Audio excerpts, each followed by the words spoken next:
पहले सुंदरवन की जंगल में कई पक्षी रहा करते थे।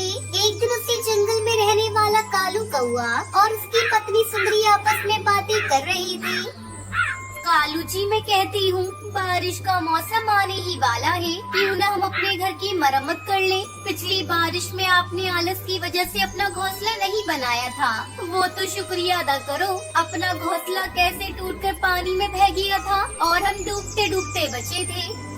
अरे मेरी प्यारी पत्नी जी, चिंता करने की कोई जरूरत नहीं। मैं कल भोजन लेने गया था, तब मैंने देखा जंगल के पक्षी अपने अपने घोंसले की मरम्मत कर रहे थे। उन्हें देखकर मेरे दिमाग में एक विचार आया है। क्या जी बताओ? उनका घर जब पूरी तरह से बनकर तैयार हो जाएगा तो हम जिस पक्षी का घर सबसे मजबूत होगा वो घर उस पक्षी से छीन लेंगे। वाह जी वाह, आपके दिमाग का तो कोई जवाब नहीं। फिर दोनों पति पत्नी आराम से सो जाते हैं। समय गुजरने लगता है। सभी पक्षियों ने अपना अपना घोंसला तैयार कर लिया था, सिवाय उन दोनों के। एक दिन जब टुनटुनी नदी पर पानी पी रही थी, तभी वहाँ सुंदरी कौवी आती है। और टुनटुनी चिड़िया, क्या तुमने अपना घर बना लिया? हाँ हाँ सुंदरी बहन, मैंने अपना घर मिट्टी का बनाया है। अब हम लोगों को बारिश में रहने की कोई जरूरत नहीं। लेकिन सुंदरी बहन, आपने और कालू भैया ने अभी तक अपना घर नहीं बनाया। हाँ बनाएंगे हम भी जल्द ही। मैंने सुना है जंगल में किसी भी समय बारिश हो सकती है। आप भी अपने घोंसले की जल्द से जल्द मरम्मत कर लें। ठीक है। अच्छा सुंदरी बहन, अब मैं चलती हूँ, बारिश का कोई भरोसा नहीं। टुनटुनी अपनी बेटी सुनहरी के साथ वहाँ से चली जाती है। शाम होते होते आकाश में काले काले बादल घिर आते हैं और बारिश हो जाती है। कालू और सुंदरी अपने लिए मजबूत घर ढूंढने लगते हैं। तभी कालू चिल्लाता है, मिल गया, मजबूत घर हमें मिल गया। वो देखो टुनटुनी का घर, चलो हम उस घर का दरवाजा खटखटाते हैं। कालू को और सुंदरी कौवी टुनटुनी के घर का दरवाजा खटखटाते हैं। टुनटुनी जल्दी खोलो, बाहर बहुत तेज बारिश हो रही है और हम दोनों भीग रहे हैं। टुनटुनी जल्दी खोलो, बाहर बहुत तेज बारिश हो रही है और हम दोनों भीग रहे हैं। काफी देर हो जाती है, लेकिन दरवाजा नहीं खुलता। सुंदरी, हम कब से दरवाजा खटखटा रहे हैं पर कोई खोलता ही नहीं। लगता है टुनटुनी घर में नहीं है। फिर दोनों घर के अंदर आ जाते हैं और दरवाजा अंदर से बंद करके सो जाते हैं। थोड़ी देर बाद टुनटुनी अपनी बेटी के साथ घर आती है। अरे ये दरवाजा तो बंद है, किसने इसे बंद कर दिया? कोई है? जल्दी दरवाजा खोलो, मेरे घर के अंदर कौन है? टुनटुनी चिड़िया, तुम कहीं और जाओ, हम दोनों आराम कर रहे हैं, बाद में आना। भैया भाभी, आप मेरे घर में दरवाजा बंद करके क्या कर रही हो?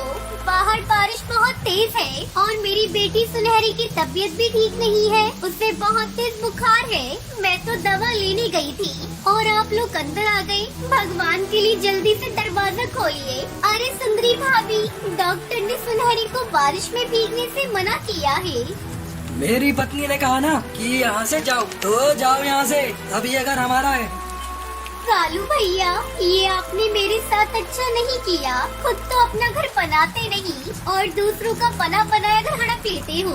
भगवान तुम्हें इसकी सजा जरूर देगा। फिर टुनटुनी बारिश में अपनी बेटी को लेकर लूसी कबूतरी के घर जाती है। उसका घर मिट्टी से बना हुआ था। आधी रात होते ही तेज बारिश में टुनटुनी के घर के आसपास चील मंडराने लगते हैं। वो मौका पाते उस मिट्टी के घर पर हमला कर देते हैं और उस घर को नीचे गिरा देते हैं, जिसमें दबकर कालू सुंदरी की मौत हो जाती है। अरे वाह, ताजा कौवे का मांस बारिश में भूनकर खाने में मजा ही अलग आएगा। वो उन दोनों को भूनकर खाने लगते हैं। कई दिनों बाद जब बारिश रुकती है तो टुनटुनी गीली मिट्टी से घने पेड़ के अंदर फिर से अपना मिट्टी का घर बनाती है और खुशी खुशी रहने लगती है। एक समय की बात है, जंगल में एक टुनटुनी नामक चिड़िया कॉटन कैंडी लिए जंगल के एक चौराहे पर बैठी हुई थी। सवेरे से शाम हो गई थी, पर अब तक टुनटुनी चिड़िया का एक भी बुढ़िया का बाल नहीं बिक पाया था। ये देखकर टुनटुनी चिड़िया बहुत उदास हो जाती है।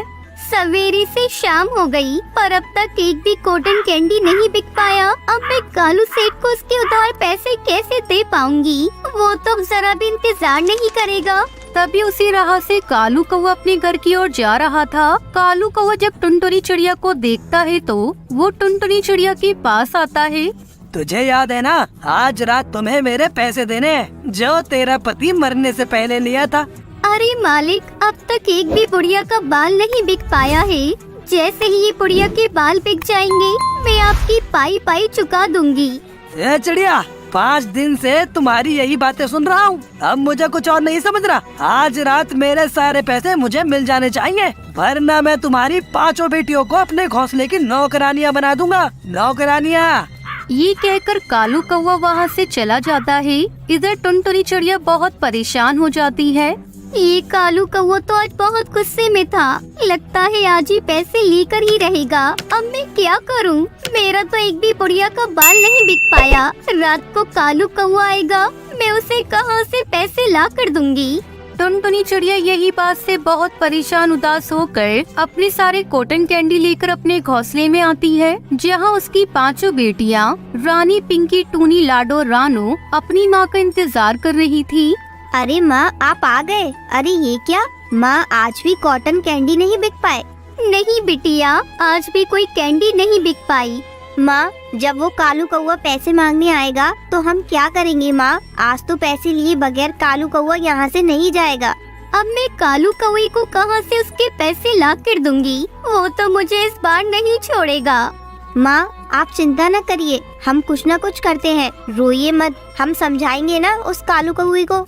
नहीं नहीं बिटिया, वो कालू कौवा आज ही मुझे धमकी दे गया है कि अगर आज रात मैंने उसके सारे पैसे नहीं दिए तो वो तुम 5 बहनों को उठाकर अपने घोंसले में ले जाएगा और अपने घोंसले की नौकरानी बना देगा।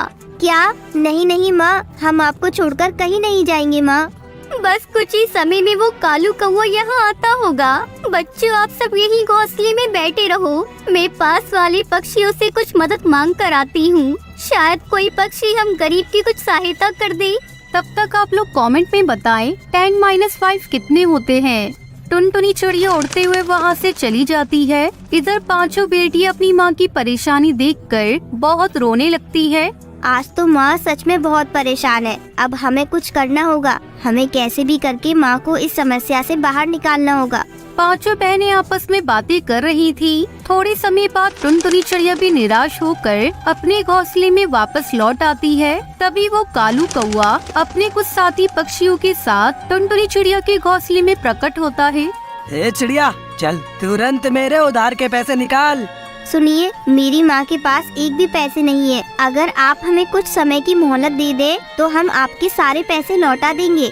5 दिनों से पैसे मांग रहा हूँ, पर अब तक मुझे पैसे नहीं मिले। अगर तुम्हारी औकात नहीं थी तो तेरे पिता ने क्यों मेरा धन उधार लिया? मैं कुछ नहीं जानता, मुझे मेरे पैसे चाहिए, वो भी अभी इसी समय।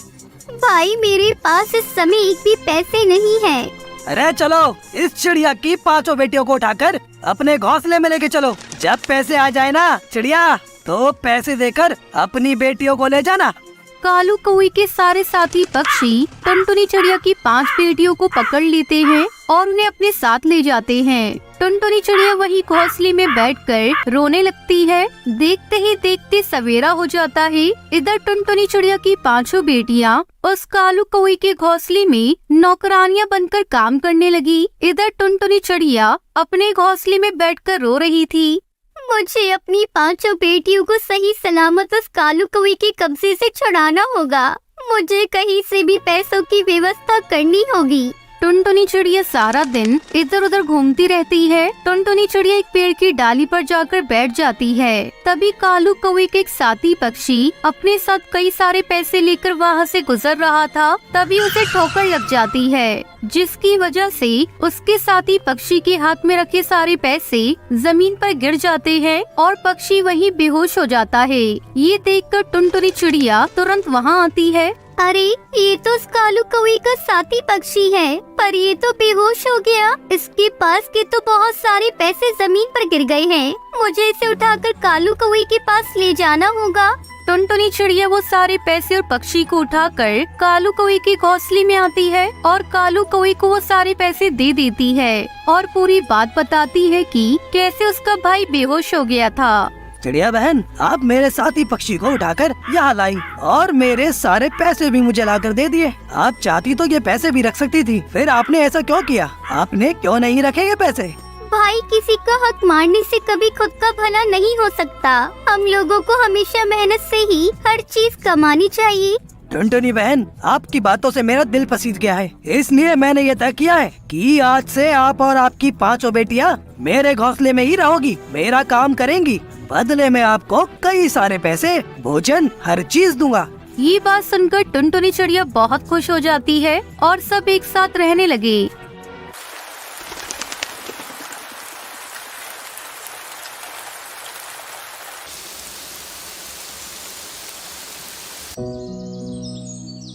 कुल्लू मनाली के जंगलों में टुनटुनी चिड़िया अपने पति कालू कौवे के साथ रहती थी। बारिश का मौसम था, जोरों से बारिश हो रही थी। एक दिन टुनटुनी अपने पति कालू कौवे से कहती है, सुनो जी, मैं सोच रही हूँ क्यों न इस बार हम लोग अपने खेत में अंगूर की फसल उगाएं। अगर फसल अच्छी हुई तो आधी फसल बेच देंगे और जो पैसे मिलेंगे उससे अपना एक पक्का घर बना लेंगे। तुम ठीक कह रही हो टुनटुनी, इस बार अपने खेत में अंगूर की फसल ही उगाएंगे, लेकिन हम बीज लाएंगे कहाँ से? उसके लिए बहुत से पैसे खर्च करने पड़ेंगे। इसकी तुम चिंता मत करो, मैं अपनी मौसी बबली कबूतरी के घर जाऊंगी और उनके यहाँ से अंगूर के बीज लेकर आऊंगी। पिछले साल ही मौसी के खेतों में अंगूर की अच्छी फसल हुई थी। अगर अपनी फसल अच्छी हुई तो हम मौसी के बीज जितना अंगूर उन्हें वापस कर देंगे। ऐसे हमारा काम भी हो जाएगा और पैसे भी खर्च नहीं करने पड़ेंगे। अगले दिन दोनों पति पत्नी बीज लेने के लिए बबली मौसी के घर जाते हैं। क्यों टुनटुनी, आज मौसी की याद कैसे आ गई? वैसे तो मुझे कभी तुम याद नहीं करती। जरूर मुझसे कोई काम होगा तभी तुम मेरे पास आई हो। अब बताओ मुझसे क्या काम है? क्या बताऊं मौसी, घर के काम काज और खेत से कभी फुर्सत ही नहीं मिलती। हमारा खेत खाली पड़ा है, अभी तक हमने किसी फसल की अपने खेत में बुवाई नहीं की है। बारिश हो रही थी, सोचा इस बार अपने खेत में अंगूर की खेती करूं, पर बीज खरीदने के लिए हमारे पास पैसे नहीं है।